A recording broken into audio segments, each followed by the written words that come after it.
friends! Welcome back to another episode of Indonesian folklore storytelling. Today, we'll hear the tale of Timun Mas, a magical girl born from a golden cucumber and the brave widow who raised her. Let's begin! Once upon a time, in a village in central Java, there was a middle-aged widow who lived alone. This old woman was named Mbok Srini. Her husband had died a long time ago, and she had no children. Mbok Srini spent her days alone, and every day she felt bored and fed up because she had no one to accompany her. Mbok Srini had always wanted to have children. However, this one dream of hers could never come true. Plus, now that she didn't have a husband, the possibility of her having children was certainly gone. Mbok Srini could only wait for a miracle to come so that she could have children.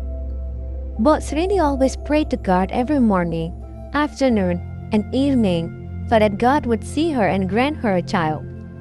Then one night, Mbok Srini dreamed of a giant who told her to go to get a package under a big tree in the forest, where she usually looked for firewood. When she woke up in the morning, of course, Mbok Srini was confused about the meaning of the dream. With various doubts and curiosity in her mind, Mbok Srini continued to walk into the forest and follow her instinct. When she arrived in the forest, she looked for a package under a big tree, like the one in her dream the night before. Actually, Mbok Srini hoped that the package she was going to find contained a baby. But what she found was only a cucumber seed. Her heart was disappointed and sad. Suddenly, the giant approached her while laughing out loud. "What do you mean by giving me a cucumber seed?" Mbok Srini asked, screaming but still holding back her emotion. When Mbok Srini looked at the giant, it turned out to be the same giant who had approached her in her dream. Mbok Srini felt scared. She thought that the giant would eat her. Mbok Srini begged the giant to take pity on her and let her leave. "Relax, don't be afraid. I won't eat you, old woman," said the giant. It turned out that the giant asked Mbok Srini to plant the cucumber seed he had given her. He said that she would be given a daughter if she planted it. However, when the child became an adult, Mbok Srini had to give her back to the giant because he would eat her. Since Mbok Srini really wanted a child, she agreed to the deal. When she returned home, Mbok Srini planted the cucumber seed in her home field. Mbok Srini took good care of it every day. 2 months later, the plant began to grow and it only bore one cucumber. As the days went by, this special cucumber grew bigger, larger than cucumbers in general. Its skin also turned a golden yellow color, looking beautiful. When the cucumber was very big, Mbok Srini picked it, and when she split it open, there was a very beautiful baby girl inside. Mbok Srini was very happy to hear the sound of the baby crying. She gave the baby name Timun Mas. Mbok Srini was so happy that she forgot she had to make a promise to the giant to give the baby back one day. Mbok Srini raised Timun Mas with love and patience. Timun Mas grew up to be a beautiful, kind, and very intelligent woman. One night, Mbok Srini dreamed again that she was visited by the giant, who gave her a message that within a week he would come up to pick up Timun Mas. Since then, Mbok Srini often sat alone in deep thought. She kept thinking that she would be separated from her beloved child. Sometimes, tears fell down her cheek without her realizing it. It turned out that Timun Mas often noticed her mother's sadness. So she asked, "Mother, why have you been crying so often lately?" At first, Mbok Srini didn't want to tell her child. But because Timun Mas insisted and kept asking, Mbok Srini told her the true story of her birth. He also told her that a few nights earlier, the giant had returned in a dream. Timun Mas felt sad, and she didn't want Mbok Srini to return her to the giant. Finally, the two of them thought hard and looked for a way for Timun Mas to escape from the giant. On the day Timun Mas was supposed to be returned, Mbok Srini suddenly had an idea.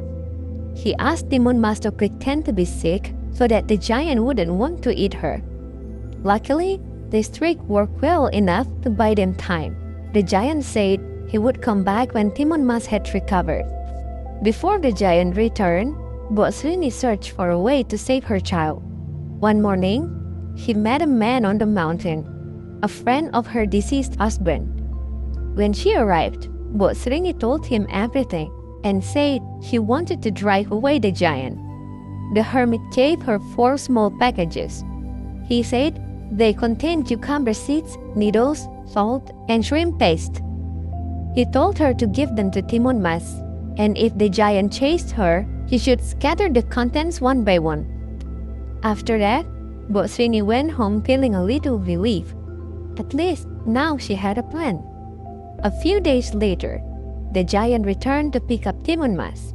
Mbok Srini and Timun Mas stood side by side without fear. Then suddenly, Timun Mas ran as fast as she could and the giant chased after her. After running quite far, Timun Mas scattered the first seeds her mother had given her. Amazingly, the forest around her suddenly turned into a wide cucumber field.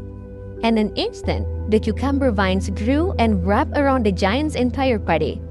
However, the giant managed to break free and continue chasing Timun Mas. Timun Mas immediately threw the package containing needles.